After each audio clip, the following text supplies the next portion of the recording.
Moustapha Diakhaté, bonjour.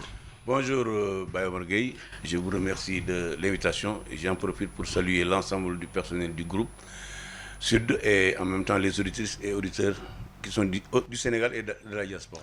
Merci beaucoup, salutations partagées. Alors, il sera question, Moustapha Diakhaté, de la crise notée dans l'éducation, mais également de la cherté de la vie. Nous parlons également de ce nouveau gouvernement qui intervient dans un contexte effectivement difficile et le président de la République dans la sous-région avec ce que cela donne comme complications géopolitiques, le président de la République qui a été justement nommé président de l'Union africaine. Moustapha Diakhaté, la première question, cette crise notée dans l'éducation. Moustapha Diakhaté, cette crise inquiète parents et élèves. Vous avez suivi tout au long de cette semaine des manifestations de colère. Mais alors, qu'est-ce qui peut expliquer cette absence de compromis entre les différents acteurs? Écoutez, vous savez que moi, ce qui se passe actuellement, on ne peut pas l'appeler crise Bayomar Gueye. Depuis 30 ans, l'école sénégalaise est pratiquement à l'agonie, notamment l'école publique. C'est des phénomènes récurrents. Chaque année, on assiste à plusieurs semaines de grève, des pertes de cours. À la limite, c'est l'effondrement de l'école publique sénégalaise. Comment le comprendre? Qu'aucun des systèmes, qu'aucun des présidents n'arrive pas à justement trouver une solution. Pour moi, c'est la jonction de deux facteurs. D'abord, de l'irresponsabilité du gouvernement actuel qui avait signé des accords avec le mouvement syndical et qui manifestement ne les a pas respectés. Évidemment, on n'est pas obligé de respecter tous les accords qu'on signe, mais à chaque fois qu'il y a des problèmes, de mon point de vue, il fallait appeler les partenaires pour faire une relecture, une revue des accords. Et à partir de ce moment, le gouvernement pourra dire qu'à tel point, je ne peux pas l'appliquer cette année-ci, je vais me donner du temps. Je crois que c'est ce qu'il fallait faire. Maintenant, de l'autre côté aussi, je crois qu'il y a un extrémisme syndical. Ah oui? Il y a un extrémisme syndical. C'est légitime le combat que les syndicalistes mènent. Mais de mon point de vue, il y a des niveaux quand même où il ne faut pas aller. Par exemple, aujourd'hui, on en est arrivé à ce que pratiquement l'école publique sénégalaise s'est complètement affaissée. Aujourd'hui, tous les Sénégalais qui ont les moyens, ils envoient leurs enfants dans l'école privée. Et il y a peut-être une trentaine, vingtaine d'années, l'école publique, c'était l'école des excellents élèves. Aujourd'hui, l'école publique est devenue une école poubelle pour les élèves qui ont au niveau. Arrêtons-nous sur les difficultés. Aujourd'hui, la revendication, c'est justement une meilleure rémunération des salaires. Aujourd'hui, il y a une désarticulation dans le système de rémunération des salaires qui peut expliquer et justifier cette revendication qui, selon vous, est-elle légitime? Vous savez que c'est le combat que mènent les travailleurs de l'école, c'est un combat légitime. Même, ce n'est même pas un combat pour la rémunération, c'est un combat pour l'équité salariale dans la fonction publique. Justement. Et ce combat est légitime parce qu'il y a une désarticulation, il y a des écarts de salaire inouïs pour les agents d'un même état, d'un même corps et d'un même état. Vous regardez, un enseignant qui a son bac plus 5, et un autre qui est sorti de l'école, de la faculté de droit, qui est au centre de formation judiciaire, ils sont tous chacun bac plus 5. L'un a une indemnité d'éducation de 800 000 francs, ce que même l'enseignant peut-être doit travailler pendant 20 ans pour l'avoir comme net. Je crois que c'est cette inégalité-là qui, de mon point de vue, est inacceptable. Maintenant, ce que je sais, c'est que le gouvernement du Sénégal ne peut pas aligner tous les enseignants qui ont bac plus 5 au même niveau que les magistrats. De même que, de mon point de vue, il n'est pas question aussi de baisser les salaires des magistrats. Ça veut dire quoi, en réalité, Omar? C'est de mettre la table rase sur la question de la gestion financière de la fonction publique. Je crois que vraiment, il faut qu'on aille dans ce sens-là et peut-être même supprimer les questions de statut et mettre en place des contrats et que chacun aura ce qu'il mérite. Mais d'un point de vue, cette situation-là, elle est inacceptable. Les élèves sont complètement déboussolés. Les parents et l'école publique sénégalaise en train de mourir de sa peur. Si le gouvernement est en mesure de donner satisfaction, moi, ça ne me pose pas de problème. Moi, ce que je demande aux enseignants, de savoir terminer une grève. Il y a quand même des efforts qui ont été faits par le gouvernement de mon point de vue, il faut qu'il prenne ça maintenant et engager d'autres luttes. Mais de mon point de vue, aller dans le sens, aller jusqu'à compromettre l'année, de mon point de vue, ce serait irresponsable. Et je crois que si un accord n'est pas trouvé, le gouvernement doit trouver une solution quand même pour que les cours reprennent. Parce que le gouvernement quand même a des outils pour faire reprendre les enseignants, pour reprendre les cours. Absolument. Oui, aujourd'hui, vous l'avez dit, c'est à dénoncer cette situation, qu'on n'arrive pas à trouver un compromis entre gouvernement et justement acteurs de l'enseignement. La situation perdure depuis des années, c'est la même situation. Depuis 1976, pratiquement. Oui. Ça veut dire quoi? C'est une absence de vision, un manque de volonté? Oui. Écoutez, moi je ne peux pas dire qu'il n'y a pas de vision, parce que dans la mesure où il y a beaucoup d'assises de l'école sénégalaise, et il y a eu des conclusions pertinentes. Le gouvernement, de mon point de vue, ne va pas jusqu'au bout par rapport aux conclusions, aux recommandations. Là, je considère ça comme de la volonté politique, de manque de volonté politique. Mais de l'autre côté aussi, je crois qu'il y a un extrémisme syndical qui, de mon point de vue, ne sert pas l'école. Et justement, pour que les intérêts des élèves soient préservés, il y a un effort de part et d'autre. De part et d'autre. Le gouvernement, s'il peut faire plus, aller jusqu'à 80 milliards, pourquoi pas. Mais de mon point de vue, les enseignants, à partir de ce samedi-là, doivent aller se concerter pour lever le mot d'ordre et que les cours reprennent. Moustapha Diakhaté, aujourd'hui, la vie devient et reste chère au Sénégal. Est-ce que ce n'est pas ce qui explique aujourd'hui cette colère des enseignants et un peu partout un corporatisme qui est manifesté?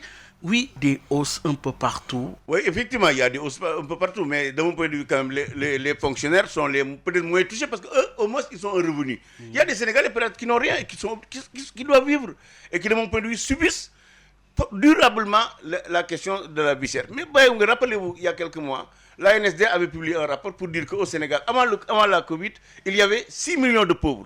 Et probablement avec la Covid, il y a peut-être 1 million ou 2 millions de plus. Ça veut dire quoi? Qu'une grande majorité des Sénégalais vivent dans la pauvreté. Maintenant, à cette pauvreté-là, si vous ajoutez la vie chère, évidemment, ça devient catastrophique. C'est pour dire ceci, que de mon point de vue, il y a des efforts que le gouvernement du Sénégal doit faire. Il y a des efforts qui ont été faits depuis 2012, quand même, beaucoup de prix ont été bloqués. Mais cette fois-ci, on a constaté quand même une flambée des prix, évidemment, qui sont dus peut-être à des facteurs internes, mais surtout à des facteurs externes. Mais de mon point de vue, pour ce qui concerne les facteurs externes, le gouvernement doit encore faire des efforts pour que le consommateur sénégalais ne subisse pas les coûts de l'inflation importée. Maintenant, fondamentalement, je crois que la solution, c'est que le Sénégal, enfin, le problème fondamental, c'est que le Sénégal ne produit pas ce qu'il mange. Et tant que nous n'arrivons pas à manger ce que nous produisons et produire ce que nous mangeons, nous allons subir l'inflation importée. Mais qu'est-ce qui explique l'échec des politiques publiques? Par exemple, à ce niveau, on avait parlé justement au sujet du riz. Oui, il était question de trouver l'autosuffisance en riz, non? À mon avis, je crois que c'est un échec. Je crois qu'on a injecté beaucoup d'argent pour peu de résultats. Et de mon point de vue, il y a 3 secteurs, l'élevage, la pêche et l'agriculture au sens large du terme, qui de mon point de vue méritent quand même un plan Marshall. Et je suis persuadé que si on y investit suffisamment de moyens, le Sénégal peut s'autosuffire en lait, en viande et peut-être en denrées alimentaires. Mais jusqu'ici, ce n'est pas le cas. On en parle. On met les moyens, mais on n'y arrive pas. Mais on n'a pas de résultats. On n'a pas de résultats. Je ne sais pas, peut-être que les moyens ne sont pas allés là où il faut. Vous savez qu'on peut dégager du budget. On peut dire qu'il y a tant de milliards qui sont injectés dans l'agriculture. On parle de tracteurs volés. Oui, et c'est que ça ne va pas chez le paysan. Ça ne va pas chez le pêcheur. Ça ne va pas chez l'éleveur. Et c'est l'éleveur et le pêcheur et peut-être le paysan qui doit toucher l'aide de l'État. Malheureusement, de mon point de vue, il y a quelque part peut-être une élite qui est en train de s'accaparer de toutes ces ressources-là pour ses intérêts personnels. Et c'est dans ce contexte qu'il est attendu un nouveau gouvernement, Moustapha Diakhaté. Ce gouvernement, voilà justement les signaux qui apparaissent de plus en plus. Vous avez la colère des différents acteurs, que ce soit dans l'éducation, dans la santé, un peu partout, mais vous avez également la cherté de la vie. Est-ce que le tableau est bien indiqué, mais pour quel profil? Écoutez, pour moi, le gouvernement doit être un gouvernement de défi. D'abord de défi. Mais d'abord pour le Premier ministre qui doit conduire. Bon, écoutez, si le président de la République pourra choisir qui il veut, de mon point de vue, le profil du Premier ministre, ça doit être quelqu'un, de mon point de vue, de compétent, de suffisamment patriote et qui est suffisamment compatible avec le président de la République. Je crois que maintenant, c'est lui qui choisira qui il veut. Mais le problème de mon point de vue, ce n'est pas proprement le Premier ministre qu'il faut interroger. Il faut, de mon point de vue, l'attelage gouvernemental une fois que cela annoncé, de mon point de vue, ça doit être un gouvernement d'espoir, un gouvernement de mobilisation pour faire face aux défis auxquels le Sénégal est confronté. Ça veut dire quoi? Que l'opposition doit entrer? Non, moi je ne suis pas partisan à des rentrées d'opposition dans le gouvernement. Ça, c'est un jeu politicien. On l'a toujours fait depuis 1992. Finalement, ça n'a pas donné plus de résultats. Moi, je crois que ce qui a gagné, ce président a gagné, il a une majorité très forte. Il peut effectivement gouverner. Maintenant, il peut se renforcer à travers la société civile parce qu'il y a des Sénégalais qui sont efficaces, qui sont bien, qui sont de vrais patriotes, qui sont très compétents et qui, de mon point de vue, peuvent mettre la main à la pâte. Mais de mon point de vue, des gouvernements politiciens, je crois que le pays du Sénégal... Et qu'est-ce qui retarde la nomination de ce gouvernement? Écoutez, le président avait dit qu'il attend la nomination du Premier ministre après les élections locales. Mais de mon point de vue, là aussi, il a violé la Constitution. Parce que depuis la modification de la Constitution, le président de la République n'est pas... est dans l'obligation de nommer un Premier ministre. C'est comme ça que la Constitution dit, parce que la Constitution dit le président nomme. C'est un président de l'indicatif, c'est une obligation. Donc il n'avait pas à attendre après les locales. Bon, il avait dit après les locales, mais les locales sont terminées. Attendons peut-être. Est-ce que c'est un problème de casting? Bon, je ne sais pas, vraiment, je n'en sais absolument rien. Et je ne pense pas que ça soit le cas, parce que quand même, il a suffisamment le temps pour voir sur qui il peut compter pour être Premier ministre et sur qui il peut compter pour constituer son gouvernement. Là, je crois qu'il n'a pas de problème. Mais de mon point de vue, le fait de retarder ça et dire qu'il attend les locales, de mon point de vue, ce n'est pas respecter la Constitution du Sénégal. Mais justement, lui, il dispose quand même d'un appareil politique, la PR, la coalition Benno. Aujourd'hui, est-ce qu'au sortir des élections locales, ça peut constituer une difficulté pour le président de mettre en place son gouvernement? Bon, écoutez, vous savez qu'il y a des grands pontes du gouvernement qui ont perdu. Hein? Ça peut avoir des conséquences, mais de mon point de vue, pour le choix des ministres et du Premier ministre, je crois que ça ne peut pas être lié, en tout cas, à des élections. D'autant plus que de mon point de vue, quand même, dans l'ensemble, Benno Bokk Yakaar quand même a gagné les élections locales. Mais le gouvernement sortant, selon vous, a-t-il fait un bon travail? Je crois que c'est le pire gouvernement que le Sénégal ait connu depuis 1960. Ça, c'est mon point de vue, absolument. Oui. Ce gouvernement-là n'est pas bon. Dans sa totalité Oui, mais dans sa presque totalité. Peut-être qu'il y a quelques figures qui sont bonnes, mais dans l'ensemble, c'est un gouvernement qui, de mon point de vue, n'est pas à la hauteur des défis auxquels le Sénégal est confronté. Et là, moi, je ne l'impute pas au ministre. Je crois que le président de la République, l'erreur qu'il a commise, c'est de s'être débarrassé de l'essentiel du gouvernement qui lui a permis d'être réélu en 2019. Je crois que c'est une erreur monumentale. Oui. Et en nous donnant des excuses, en supprimant le poste de Premier ministre, en enlevant par la l'ossature du gouvernement, sous prétexte de vouloir faire du fast-track. Alors quand on va aller plus loin, il faut partir avec des gens qui ont de l'expérience. C'est l'échec du fast-track? Pas du fast-track, parce qu'en réalité, pour moi, la suppression du gouvernement n'était pas motivée par le fast-track. Mais le fast-track n'était pas la cause. Je crois qu'il voulait peut-être supprimer le poste pour des raisons qui, de mon point de vue, ne sont pas liées au fast-track. Mais en tout cas, pour moi... Oui. Quelle est l'explication pour vous? Pour moi, je ne le sais pas, probablement parce que quand on... Vous connaissez l'homme? Non, je le connais, mais quand on veut faire du fast-track, on y va avec des gens qui ont de l'expérience. Mais on ne va pas on va faire du fast-track avec des gens qui n'ont aucune expérience gouvernementale. Parce que quand même, quand vous êtes nommé ministre, à la limite, vous restez 6 mois pour savoir où mettre les pieds. Donc, si on veut aller vite, dans un mandat de 5 ans, je crois qu'il fallait quand même reconduire l'ossature du gouvernement précédent et peut-être y ajouter du sang neuf en termes de jeunes et de femmes pour quand même aller plus vite. Mais je crois que la suppression du poste et le renvoi de l'essentiel du gouvernement de 2019, je crois que c'est une erreur. Oui, mais la situation du pays impose un gouvernement efficace, non? Absolument. Oui. Absolument. Oui. La situation et les défis auxquels le Sénégal est confronté. Vous savez, ce pays-là, nous devons le sortir de la pauvreté, de l'ignorance, de l'analphabétisme, de l'insécurité. Ce pays-là a besoin véritablement d'une équipe gouvernementale très forte pour mobiliser les Sénégalais pour aller vers le développement. Oui. Et quelle tâche? Vous avez parlé de gouvernement très fort, vous avez parlé de responsabilité face à une situation, que ce soit sociale, politique et même environnementale difficile. Et vous avez vu l'élection territoriale. Justement, de ce point de vue, la mise en place de cette nouvelle équipe, on a parlé de plus en plus de l'installation de ces nouveaux maires. Oui. Au sortir des élections locales, quelle lecture? Écoutez, bon, pour moi, le gouvernement, c'est ce que j'ai dit tout à l'heure, un gouvernement de défis. Il y a des chantiers que le président a ouverts. Oui. Et qui, de mon point de vue, il faut les terminer le plus rapidement possible. Mais ça aussi, de mon point de vue, doit être un gouvernement de réforme du Sénégal, de réforme de l'État, de réforme des institutions, de réforme de la gouvernance. De quelle nature? De quelle nature? Pour permettre davantage de démocratie dans ce pays. Vous savez que Omar, quand même, si on se dit la vérité, depuis 1960, il n'y a qu'un seul pouvoir au Sénégal. Et c'est le président de la République. Il contrôle l'Assemblée nationale par le biais de la majorité parlementaire. Il contrôle le pouvoir judiciaire parce qu'il préside le Conseil supérieur de la magistrature. Il est en même temps chef du gouvernement. Je crois que véritablement, tous ces pouvoirs, une seule personne qui les détient, nous ne sommes plus en République. Il n'y a pas de séparation du pouvoir, il n'y a pas d'équilibre du pouvoir. À la limite, on est dans une monarchie présidentielle. Et je crois que le Sénégal doit quitter cette monarchie présidentielle pour aller véritablement vers un gouvernement, un régime beaucoup plus démocratique, où les pouvoirs sont suffisamment séparés et les pouvoirs renforcés. Au niveau de la décentralisation, je crois qu'il faut qu'on aille plus loin en donnant plus de pouvoir aux collectivités territoriales, aux communes et aux départements. Et là, de mon point de vue, ces défis-là, le gouvernement, ce sont ces défis-là qui doivent être ceux du gouvernement du Sénégal. Oui, mais dans certaines collectivités, il y a des difficultés pour installer le maire. C'est le cas à Guédiawaye. Avez-vous suivi la situation? Oui, je l'ai suivi. Mais là, à ce niveau, moi, je crois que c'est le nouveau maire qui a fauté. Ah oui. Il a fauté triplement. Vous savez que quand vous n'êtes pas majoritaire dans un conseil municipal, il faut le construire. Il faut vous ouvrir pour avoir une majorité au niveau du conseil municipal. Vous savez que la commune de Guédiawaye, c'est 86 élus. Yewi, dont le nouvel maire appartient, dispose de 39 conseils municipaux. Mais il faut vous ouvrir pour avoir une majorité au moins de 46 à 47 élus. Il ne l'a pas fait. À côté, Benno Bokk Yakaar, probablement, a réussi à mettre en place une coalition large qui est devenue de fait majorité dans le conseil municipal. À la dernière information que Wallou a changé de position. Oui, là, c'est-à-dire que je parle du premier jour. Oui. Je parle du premier jour. Donc, Benno a réussi quand même à constituer une majorité au niveau du conseil municipal. C'est ce qu'aurait dû faire le maire. Maintenant, l'autre faute qu'il a commise, on a vu qu'après l'élection du premier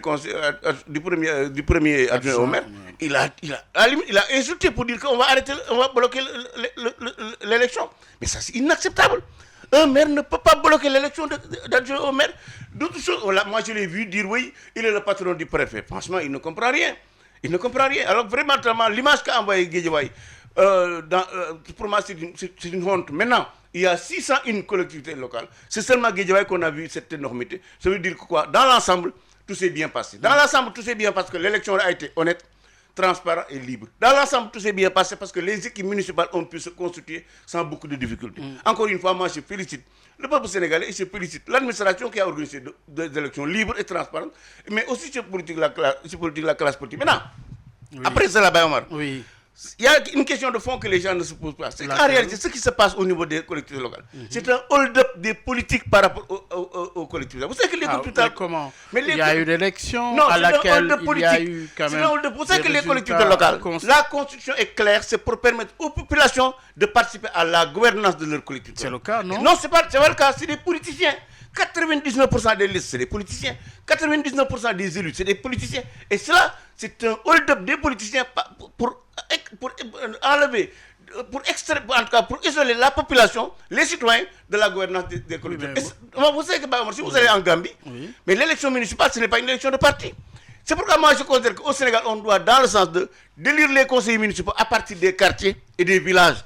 Comme quoi les conseillers municipaux vont représenter les quartiers et les villages de leur commune et non les partis politiques. Parce qu'aujourd'hui, dans toutes les communes, dans tous les départements, c'est les partis qui sont représentés dans les conseils. Alors, de mon point de vue, ça, c'est inacceptable. On doit le changer pour permettre aux populations qui ne sont pas des militants politiques, parce que les militants politiques sont minoritaires, les populations qui sont dans les quartiers, les délégués de quartier, les Badianougok, de pouvoir être présents dans les conseils municipaux et représenter leur quartier. Je crois que c'est vers ça qu'on doit aller. Une démocratie participative? Absolument. Absolument. Cette démocratie, c'est un hold-up. C'est une usurpation du pouvoir, c'est un accaparement du pouvoir local par les partis politiques. Oui, mais si on en est arrivé là, vous imputerez la responsabilité à qui? Aux populations? Non, aux politiques. La constitution du Sénégal, vous savez que la constitution est claire, que les collectivités, c'est un cadre institutionnel pour permettre aux citoyens de participer à la gouvernance de leur localité. C'est la constitution qui le dit. Mais le mode d'élection ici a été respecté aussi. Mais d'accord, le mode d'élection, il faut procéder à des réformes. Il faut des réformes en profondeur pour permettre aux populations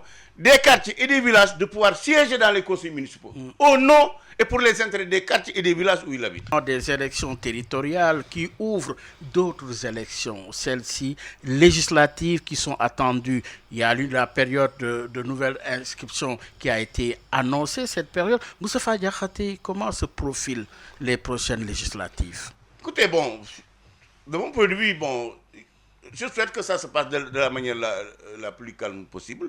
Mais moi, je n'ai pas beaucoup d'inquiétude par rapport à ces élections. Probablement, il y aura... En tout cas, si ce qui s'est passé le 23 juin se réédite, il y a fort à parier que Benno Bokk Yakaar va encore être majoritaire au niveau de l'Assemblée nationale. Oui, mais au niveau de l'Assemblée nationale, aujourd'hui, ce n'est pas le même mode quand même électoral.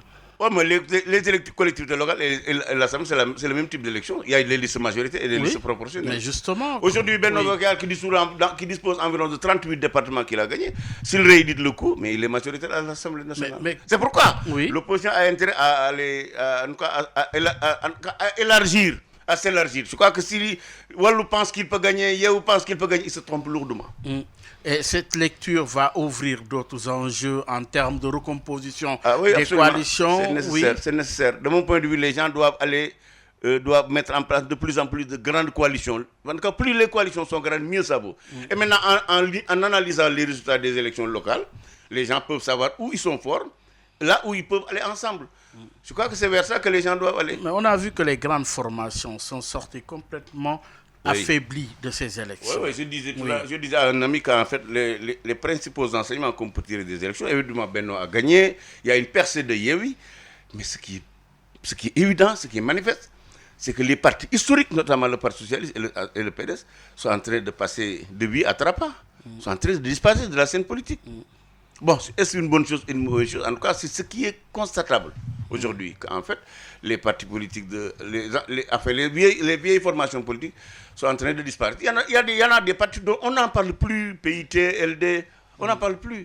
Mais maintenant, ça peut être une bonne chose, parce que c'est le renouvellement de la classe politique aussi. Et le cas de Thiès? Oui.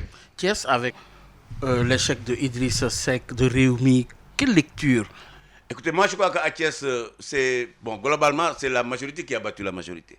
Vous savez que de mon point de vue, Idrissa n'a pas été généreux avec Benno Bokk Yakaar. Ah oui? Mais bien sûr, lui, il est venu, Macky Sall lui a donné une institution et deux ministères. Mais aux élections de Thiès, pratiquement, il a tout pris. Il a pris la ville et les trois communes. Je crois que véritablement, ce n'est pas bien. Il aurait dû prendre la ville et une commune et laisser le reste à Benno Bokk Yakaar, ou bien donner la ville et le département à Benno Bokk Yakaar. Et voilà, c'est dommage, parce que je crois qu'aujourd'hui, Idriss Seck, politiquement, il a subi un échec cuisant à Thiès. Maintenant, il y a aussi un élément de mon point de vue que Idriss n'a pas bien étudié. C'est qu'en réalité, la population de Thiès s'est renouvelée. Et que peut-être les efforts qu'il avait fait à Thiès jusqu'en 2004, les électeurs actuels, pratiquement, il y en a beaucoup qui n'étaient pas nés à l'époque ou bien qui étaient jeunes. Je crois que ce renouvellement, ce rajeunissement de l'électorat de Thiès lui a été défavorable. D'autant plus que d'ailleurs, si vous regardez depuis 2009, Idriss est pratiquement absent à Thiès. Du terrain. Il n'est plus là-bas. Il était président du conseil départemental, il délègue ça à Diattara. Avant, il était maire, il donne ça à un autre. Finalement, il s'est délaissé de Thiès et Thiès s'est délaissé de lui. Le cas de Dakar et de Ziguinchor également. Écoutez, vous savez que Dakar, moi j'ai deux lectures. Historiquement, en 2009, c'est Taxawu Ndakaaru qui avait gagné Dakar. En 2009, c'est UCS qui avait gagné Ziguinchor. Mais si vous comparez les résultats de 2014 et de 2022, pour Dakar, Benno Bokk Yakaar a doublé son score, a quadruplé par son score, parce qu'il était passé d'une commune à 4. Taxawu Ndakaaru qui avait 16 communes, aujourd'hui en 2022, Yewwi Askan Wi ne dispose que de 12. Autrement dit, l'opposition a reculé à Dakar, quand bien même le maire est bien élu. Au niveau de Ziguinchor aussi, si vous regardez comparer les résultats, évidemment là c'est Yewwi, mais surtout le PASTEF quand même qui a fait des percées importantes. Quand même là aussi, si vous regardez très bien, les résultats de Sonko en 2019 pour la présidentielle sont supérieurs à ce que Yewwi a obtenu en 2022. Ça veut dire quoi? Moi, je mets l'accent sur cette question-là pour que l'opposition ne considère pas que Benno Bokk Yakaar est à terre et que tout simplement il s'agit de venir la cheffer. Non, Benno Bokk Yaakaar a de gros restes. Et pour le battre, de mon point de vue, il faut se lever très tôt. Et c'est ça l'enjeu des législatives pour vous? Ouais. C'est ça. L'enjeu, c'est d'abord consolider la démocratie. Pour moi, c'est d'abord ça. Permettre au renouvellement de l'Assemblée nationale avec de nouvelles têtes, de nouveaux hommes, de nouvelles femmes, pour quand même pour réoxygéner la démocratie parlementaire. Oui, mais l'institution en soi nécessite des réformes de ce point de vue. Absolument. Oui, mais en démocratie, que représente l'institution parlementaire? Vous savez que dans le papier, l'institution parlementaire a des pouvoirs. Mais dans les faits, véritablement, c'est l'immobilisme.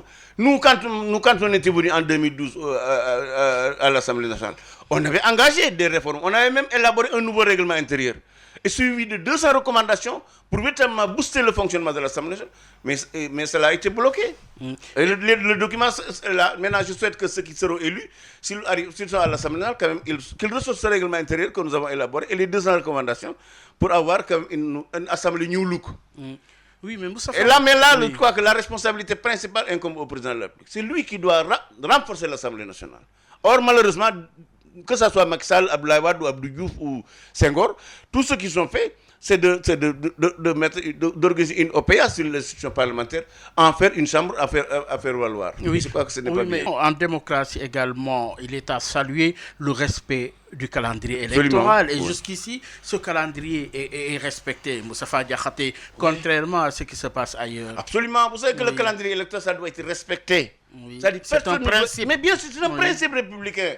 Et aujourd'hui même, moi je ne sais même pas, est-ce qu'il y aura élection législative en 2001 Oui, mais c'est déjà parti. Non, mais non, il n'y a pas de décret convoquant le corps électoral. Oui. Tant que ce décret n'est pas sorti, Omar, c'est pas encore sûr qu'il y aura élection le 31 juillet. Vous êtes encore dans le doute, pourquoi? Mais c'est le corps électoral, c'est le président qui doit convoquer le corps électoral. On sait que tel jour qu'on a lieu les élections. À partir de ce moment qu'on calcule toutes les procédures, toutes les étapes de l'élection. Ça a été annoncé en Conseil des ministres. Non, la zone du Conseil des ministres, c'est pas un décret. Oui, c'est pas encore un décret, mais c'est le décret qui doit sortir.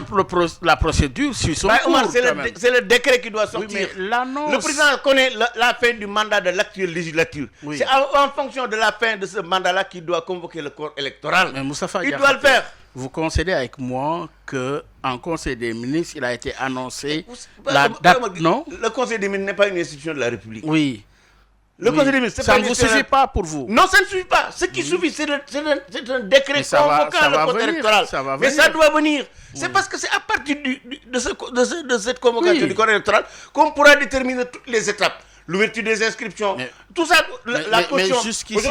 Aujourd'hui, est-ce qu'on va maintenir le parrainage? Est-ce qu'on va supprimer le parrainage? Mais toutes ces questions ne sont pas réglées. Oui. Mais tant que le corps électoral n'est pas convoqué, pour moi, je dis qu'on ne connaît pas encore le jour où il y aura élection. Mais pourquoi? Qu'est-ce qui peut justifier ce doute? Je ne sais pas. Non, à votre niveau. Mais parce que pour une élection, c'est le président qui convoque le corps électoral. Et pour le moment, il ne l'a pas fait. Donc je ne peux pas dire que tel jour, il y aura une élection au Sénégal. Je ne peux pas le dire. Parce que tant que le corps électoral n'est pas convoqué par décret, nous ne pouvons pas dire qu'il y aura élection tel jour. Oui. Le fait est que, pour le moment, étant donné que le corps électoral n'est pas convoqué, je ne peux pas dire qu'au 31 juillet, il y aura élection. Or, le président sait à quel jour prend fin le mandat de la 13e législature. C'est en fonction de la fin de ce mandat qu'il doit convoquer le corps électoral par décret. Mais tant que ce n'est pas fait, il n'y aura pas élection. Et pour Benno, quel est l'enjeu de ces élections législatives? Benno, c'est peut-être conserver Quand je dis Benno, je parle de la PR. Oui, non, peut-être conserver la majorité parlementaire pour ne pas avoir des risques de cohabitation avec la fin du deuxième mandat du président Macky Sall. C'est ça l'enjeu. Avoir une majorité pour qu'il n'y ait pas de crise, pour éloigner le Sénégal du risque de cohabitation. C'est ça l'enjeu pour Benno Bokk Yakaar. Ce risque est-il probable? Mais bien sûr que l'opposition peut gagner les élections. Si les gens, quand même, travaillent à élargir les coalitions. Vous y travaillez-vous? Absolument. Moi, je suis déjà moi, je travaille avec le CRD et Jotna. Malheureusement, eux, ils avaient choisi d'aller travailler avec le PDS. Moi, je ne pouvais pas les suivre, dans la mesure où moi, j'ai écouté le PDS en 2009. Je l'ai combattu jusqu'à ce qu'ils perdent le pouvoir. Je ne peux pas avoir des difficultés. Vous avez un problème pour vous stabiliser politiquement, apparemment. Non, pourquoi? Je suis très stable. Je suis très stable. C'est-à-dire qu'il y a des choses que je ne peux pas faire. C'est-à-dire que je ne peux pas, aujourd'hui, combattre le PDS hier, avoir des problèmes avec Macky Sall et m'allier avec le PDS. Pourquoi? Ça, c'est la tortuosité, Bayomar. Moi, je n'aime pas la tortuosité politique. Même si je dois être seul dans les principes, moi, je resterai seul dans les principes.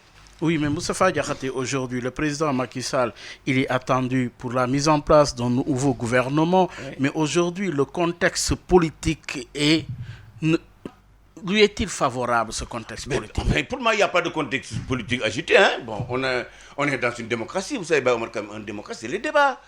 C'est les débats. Des débats doivent être même vifs. Pour moi, il n'y a pas y a rien de se passe au Sénégal qu'on ne trouve pas dans les autres démocraties. Il y a des débats. Le fait que l'APR n'arrive pas à gagner Dakar, est-ce un traumatisme finalement? Pourquoi pas? Parce que quand même, bon, en 2014, Benno Bokk Yakaar avait perdu Dakar. Mais quand même, à partir de 2014, il y a eu des efforts de reconquête. On a gagné Dakar en 2016 avec le référendum. On a gagné Dakar en 2017 avec les législatives. On a gagné Dakar avec la présidentielle. Et maintenant, si vous ajoutez cela, les renforts qui ont été reçus des communes des communes anciennement qui appartenaient à Tahaou Dakar, qui ont rejoint la coalition Benno Bokk, normalement, en 2022, Benno Bokk Yakaar devait gagner les législatives. Mais en fait, Bayomar, vous savez qu'une élection, ça demande deux choses. Oui. L'organisation et la préparation. Et à ce niveau, je crois que Benno a failli. Ah oui? Absolument. Comment? Non, il n'y avait pas... Ils ont attendu au dernier moment pour dire telle personne qui sera à la tête de liste. Mais quand même. Maintenant, évidemment, ça, ils le partagent avec l'opposition, mais ça ne se fait pas. Un an avant le scrutin, les gens devaient savoir qui sera à la tête de liste, qui sera candidat. Est-ce que c'est un problème de choix, finalement? Parce que pour les législatives, ça risque d'être la même situation. Parce qu'en réalité, le problème, Omar, ça dit que le choix des candidats pour les élections locales, c'est une affaire des sections départementales et communales. C'est les militants du parti dans les localités qui doivent choisir leur candidat pour conseiller municipal, conseil département, leur candidat pour maire, leur candidat pour le président du conseil départemental. Malheureusement, c'est le président de la République qui s'est enfermé avec quelques collaborateurs pour choisir des candidats. Et voilà le résultat. A-t-il beaucoup de leviers pour les législatives dans le choix des têtes de liste? Surtout pour la région de Dakar. Pour Dakar, moi, je ne vois pas de tête de liste. Ah oui? Absolument. Est-ce que vous en avez vu? Il y a mais écoutez, vous il y a également... en tout cas, moi, si j'étais à sa place... Aminata Touré... Oui, d'accord, mais si j'étais à leur place... Vous avez plein de figures, si j'étais à leur place, dans ces conditions-là, si on me choisit tête de liste, je refuse. Pourquoi? Mais pourquoi?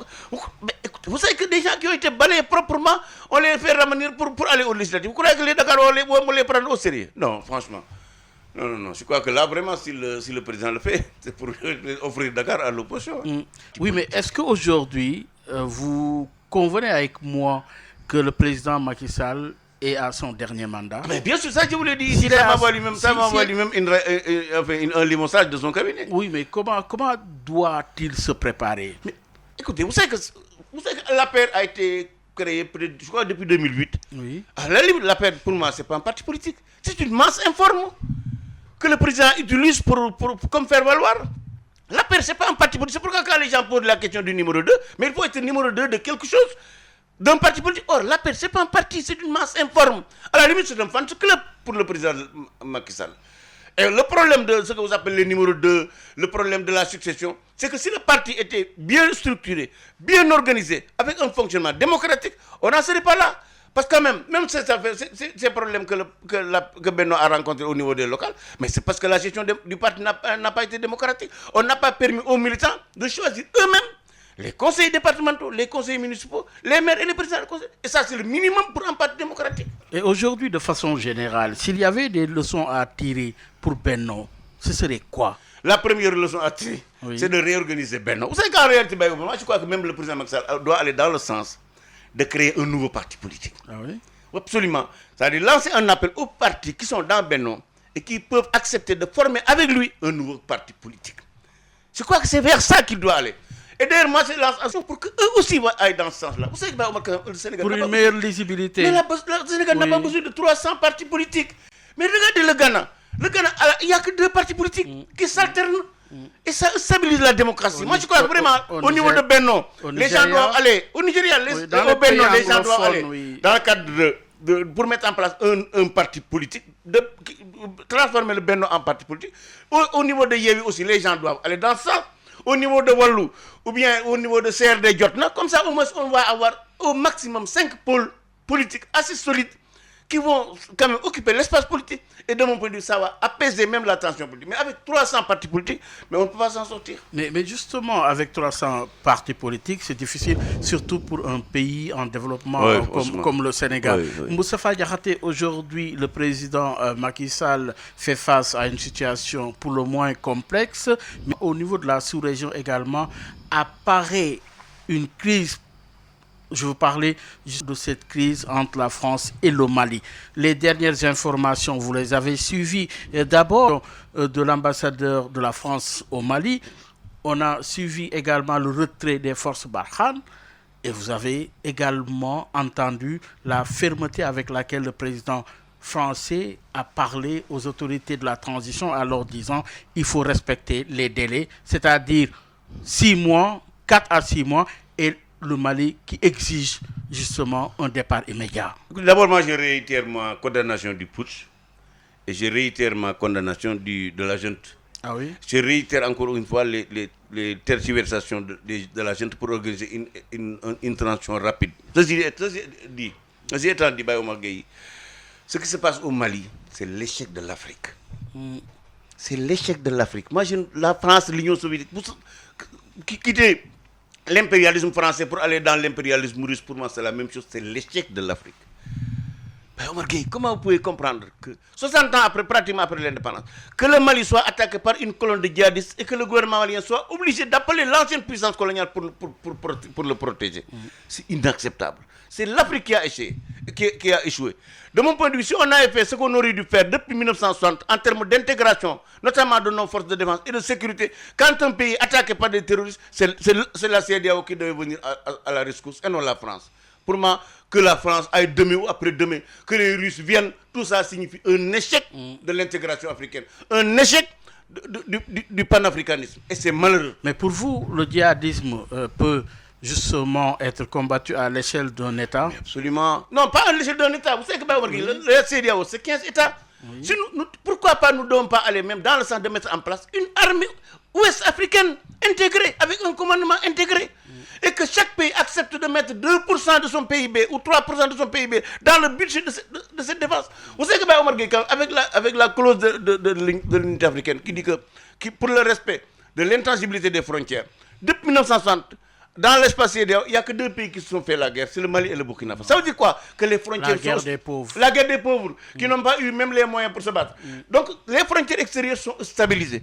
Aujourd'hui, notre défi, ce n'est pas un défi de guerre entre États, c'est un défi du terrorisme. Et de mon point de vue, les 15 pays membres doivent mettre en place une armée unique, avec un commandement unique, en prélevant 2% de nos PIB pour financer cette armée-là. Parce qu'en réalité, vous savez qu'il y a depuis en 1977 déjà, chez Anta Diop, le RND disait que la sécurité précède le développement. Nous ne pouvons pas développer nos pays si nous ne sommes pas en sécurité. Et malheureusement, chacun veut avoir son drapeau, son armée, sa flotte, et de mon point de vue, aucun d'eux ne peut se protéger. Regardez le Mali, un pays aussi vaste, ne peut même pas éradiquer 400 djihadistes. C'est dans ce contexte qu'on a constaté le chef de l'État comme président de l'Union africaine. Quelle posture face à une telle crise? Pour moi, le premier défi que le président de la République doit régler, le président de l'Union africaine, c'est le défi sécuritaire. Il ne pourra pas mettre en place une armée de la CEDEAO ou bien de l'Union africaine durant les mois qu'il va exercer. Mais donc, il doit enclencher la procédure. Mais il faut d'abord régler la crise au Mali. Entre le Mali et la France. Là, je crois que la CEDEAO peut s'en occuper. Mais de mon point de vue, il faut qu'on aille dans le sens de mettre en place les cercles concentriques. Dans chaque cercle concentrique, on peut mettre en place une armée unifiée. Comme ça, à chaque fois qu'un pays est agressé par des terroristes, ou bien par un autre pays, par l'étranger, que les Africains puissent venir à son aide. Mais quand même, tu crois que véritablement c'est une honte que des légionnaires français qui viennent pour stopper des djihadistes qui se dirigent vers Bamako, ou bien c'est des mercenaires de Wagner qui viennent pour sauver le gouvernement malien. Je crois que véritablement ça c'est une honte. Mais aujourd'hui, nous constatons, Moustapha Diakhaté, vous me direz si c'est pour déplorer ou pas, mais nous constatons aujourd'hui l'arrivée des militaires au pouvoir. Oui, mais... Quelle lecture? Mais encore un échec, on a l'espace CEDEAO comme des efforts ont été faits. Oui. De 1960 à nos jours, il y a eu plus de 50 coups d'État en Afrique de l'Ouest. Mais quand même, depuis quelques années, on avait stabilisé. Il n'y avait plus de coups d'État. Et à ce niveau même, il y avait un pacte additionnel qui interdit les coups d'État et la prise du pouvoir de manière illégale. Et malheureusement, depuis quelques mois, on a constaté au niveau du Mali, de la Guinée et du Burkina Faso, quand même la recrudescence des coups d'État militaires. Et à ce niveau-là, de mon point de vue, c'est le second défi du président de l'Union africaine. Il faut que les coups d'État soient prohibés définitivement en Afrique. C'est inacceptable que des militaires, parce qu'ils ont la force pour décider du sort des présidents démocratiquement élus. Mais cela est précédé aussi par l'échec de la gouvernance. Absolument. Oui, que ce soit au Mali, que ce soit en Guinée et même au Burkina Faso. Vous savez, il est tout aussi interdit, les coups d'État militaires, que le tripatouillage des constitutions. Oui. Mais le problème de la CEDEAO, c'est qu'il y a des gens qui ont tripatouillé les constitutions, on ne leur a rien dit. Et à partir de ce moment, si vous attaquez à des militaires, mais ça devient compliqué. Donc, la fermeté doit être s'appliquer à tout le monde, aux militaires pour qu'ils ne prennent pas le pouvoir, mais aussi aux présidents en exercice pour qu'ils ne tripatouillent pas la Constitution. Le président Alpha Condé a tripatouillé la Constitution, ça ne lui est rien arrivé. Le président Ouattara l'a fait. Rappelez-vous au niveau du Togo, le président meurt, son fils trouve les moyens pour prendre sa place. Véritablement, si nous voulons véritablement quand même lutter contre les coups d'État militaires, il faut aussi qu'on combatte avec la même fermeté les coups d'État civils. Mais au-delà, on se pose la problématique de la gouvernance de nos États aujourd'hui. De plus en plus, on l'a évoqué antérieurement, la pauvreté, également aussi l'échec des politiques de jeunesse. Oui, comment expliquez-vous l'échec de cette gouvernance actuelle? Si vous comparez la situation de l'Afrique de l'Ouest, vous la comparez avec la situation de Taïwan, la situation du Vietnam, la situation de la Corée du Sud, ces pays, même la situation des Seychelles, vous vous rendez compte qu'en fait, c'est la bonne gouvernance qui a permis à ces pays d'émerger. Pendant ce temps, l'Afrique s'enfonce toujours dans la pauvreté, dans l'analphabétisme et dans la maladie. C'est qu'en fait, depuis 1960, l'Afrique a été très mal gouvernée. Mais surtout l'Afrique de l'Ouest, très mal gouvernée. C'est un problème d'hommes, d'institutions, de quoi finalement? C'est un problème d'hommes. C'est les hommes qui font les institutions. C'est les hommes. Le président Sam Nujoma disait un jour que le déficit de l'Afrique, ce n'est pas un déficit commercial, c'est un déficit de leadership. C'est ça ce qui nous manque. Et que le Rwanda a corrigé? Oui, le Rwanda, bon an, mal an, en train d'asseoir un leadership transformationnel. Pendant ce temps, les gens là, ici, véritablement, font tout pour régner. Pour régner et pour s'emparer des ressources. Et ça, c'est inacceptable. S'emparer de mais ressources. Mais c'est le patrimonialisme quand même africain. Si vous allez dans tous les États, vous avez des monarchies présidentielles. Des gens qui ont 40 ans de présidence. Mais est-ce que ça explique aujourd'hui la problématique de la redistribution des ressources? Mais non, c'est de la refondation de nos États, Omar Gueye. Le vrai défi, c'est ça. Parce qu'en réalité, en 1960, quand la France est partie, ou l'Angleterre, mais en fait, ils ont laissé les mêmes institutions et les mêmes pratiques politiques. Donc, en 1960, il fallait, en tout cas tout le monde au Sénégal, qu'on refasse les assises de la refondation de l'État du Sénégal. Ça devait être fait en 1960. Ça n'a pas été fait. Au niveau des assises nationales en 2007, des efforts ont été faits, des réflexions ont été menées. De mon point de vue, il faut reprendre ça et renforcer pour qu'on refonde nous-mêmes le Sénégal, qu'on refonde notre démocratie, notre république, nos institutions, notre administration. C'est un impératif. Parce qu'en réalité, ce qui s'est passé en 1960 pour toute l'Afrique, c'est que les États africains, au lieu d'être des instruments de libération de l'Afrique, des instruments de développement de l'Afrique, ont été des instruments au service de président de l'Afrique pour leur propre intérêt. Et voilà le résultat. Faut-il se désespérer? Depuis 1960, le combat se poursuit. Au moins une note de satisfaction pour boucler cette émission. Oui, le football avec le sacre des Lions. Les Lions, justement, il est attendu l'inauguration du stade ce 22 avec 4 ou 6 présidents qui sont attendus, au moins terminés par cette note. Vous savez, de victoire. Je félicite l'équipe, le président, le ministre. Mais en fait, la leçon que je tire de cette canne-là, c'est que si on met ensemble les meilleurs Sénégalais, on est meilleurs dans le monde. Aussi simple que ça. On a eu les meilleurs joueurs, on les a mis ensemble, on est meilleurs dans le monde. Et dans tous les autres secteurs, si on met ensemble les meilleurs Sénégalais, nous sommes meilleurs au monde. Et ça, je crois que les Sénégalais doivent en prendre. Mais l'autre enseignement qu'on doit en tirer, il faut qu'on s'occupe de notre jeunesse. Il faut qu'on la forme en sciences et en technique. Il faut qu'on l'encadre, qu'on l'éduque pour l'éloigner de l'obscurantisme et de l'extrémisme. Pour qu'elle soit des atouts, que notre jeunesse soit des atouts pour le développement de notre pays et non un handicap. Et malheureusement, il y a des signaux inquiétants qui font que notre jeunesse risque d'être un problème pour notre pays et non la solution de nos difficultés. Le tableau est peint. Oui. Merci Moustapha Diakhaté. Ça a été encore une fois un plaisir parce que oui, il était question de sujets en jeu dans un contexte difficile, la géopolitique, mais également au Sénégal, des questions majeures et non mineures. Cette question relative à la problématique de la jeunesse est aussi importante. Certainement, on aura d'autres occasions pour encore une fois aller en profondeur de ces questions qui sont des questions également existentielles. Merci beaucoup. C'en est tout. Merci de nous avoir suivis. Rendez-vous dimanche prochain avec un autre invité. Rendez-vous, Moustapha, c'est 22 pour l'inauguration du stade. Vous y serez? Oh, je ne le pense pas. Non, c'est moi. On va y aller. Parce que, quand même... Je souhaite vraiment que ce stade-là oui. inaugure une nouvelle ère du football sénégalais. Oui. Parce qu'en réalité, moi, je veux que dans les 30 prochaines années, que le Sénégal ait 7 étoiles encore. Ah oui, le prochain match contre l'Égypte déjà? Ça, on doit... Non, c'est déjà parti. Non, on va passer. Si on entend le président de la République dire oui, il veut les demi-finales, on va l'équipe qu'on a pour nous ramener la Coupe du Monde du Qatar. On a 10 jours pour ça. On a un goal, des défenseurs, des milieux et des attaquants de rang mondial. Donc nous pouvons quand même prétendre à la Coupe du Monde. Et l'engagement qu'il faut? Absolument. Non, on n'a jamais eu des joueurs aussi déterminés que ceux de cette équipe-là. Écoutez, vous savez que c'est-à-dire l'ère de la conquête du monde. L'Afrique est déjà, on a commencé. Il faut qu'on aille à la conquête du monde. Cette équipe-là peut nous valoir des satisfactions extraordinaires. C'est par là qu'il faut passer. Merci encore. Rendez-vous dimanche. Merci, au revoir. Et merci, oui, avant de finir, à l'équipe digitale, à la tête Abdoulaye. Dimanche prochain, excellente suite sur la 98.5.